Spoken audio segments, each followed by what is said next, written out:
Does this sound like you? Your house is a mess. You have zero energy to take any action, but you know you have to. So you start doing things and then you get angry and resentful. And it's like this overwhelming cycle of I'm struggling with where to start, but I also know I need to do something. Yeah, I have been there. So a few years ago, we moved from Chicago to Minnesota. When we moved, I had to reset up all sorts of systems, habits, structures, and everything. Well, there were a lot of things that just weren't working, but because I had to set things up so quickly because school was starting and we were just done living out of boxes, systems stayed disorganized. And I just knew I needed to do something. I needed to clean up stuff. I needed to reorganize, but I just had no energy. Life was just moving too fast. So I let it slide. And as it slid, things got worse. I got more anxious. I didn't feel like I really had a direction with where to go. I was kind of resentful of like the new house because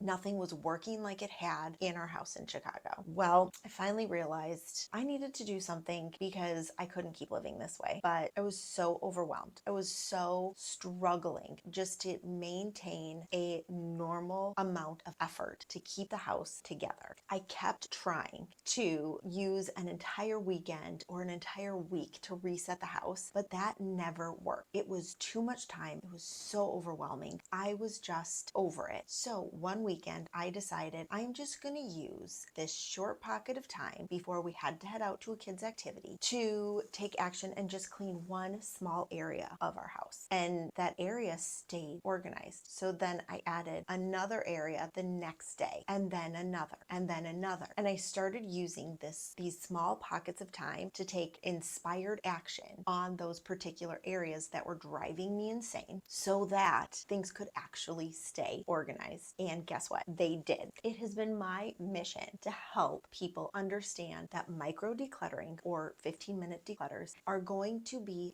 game changers for you when it comes to maintaining your home and your life. Everyone thinks you need these big TV style makeovers. And in reality, those are the hardest ones to keep up with because you're shocking your system so much to the point that it just can't keep up with itself. So instead, let's use these small pockets of time to really organize your entire house. As I was doing these small micro declutters, I realized forever ago when I was doing in-home organizing, I would offer a service where I focused on basically maintaining areas of the client's home. Those areas, those maintenance sessions, I would call them, they would stay organized for the client week after week after week. Now, why were they staying organized week after week after week? Well, because instead of shocking their system to completely changing up how they used a particular area of the house, like let's say their pantry, instead we were doing small changes every week so that they could maintain it, and it worked. Because of this, I've been able to help so many people organize and maintain their house because it is small moments of time. We aren't overdoing it. We aren't taking an entire weekend to declutter our home. We're doing small, actionable times every single day. Now, if this is something that you're like, yes, I want to do this, I have a free micro declutter checklist that will keep you on track. You can get that where you're watching this video, and you just follow the checklist every single day. It's just this easy flow, 15 minutes or less every day, specific areas. It is game changing. If you love this video, I know you're going to love these ones too.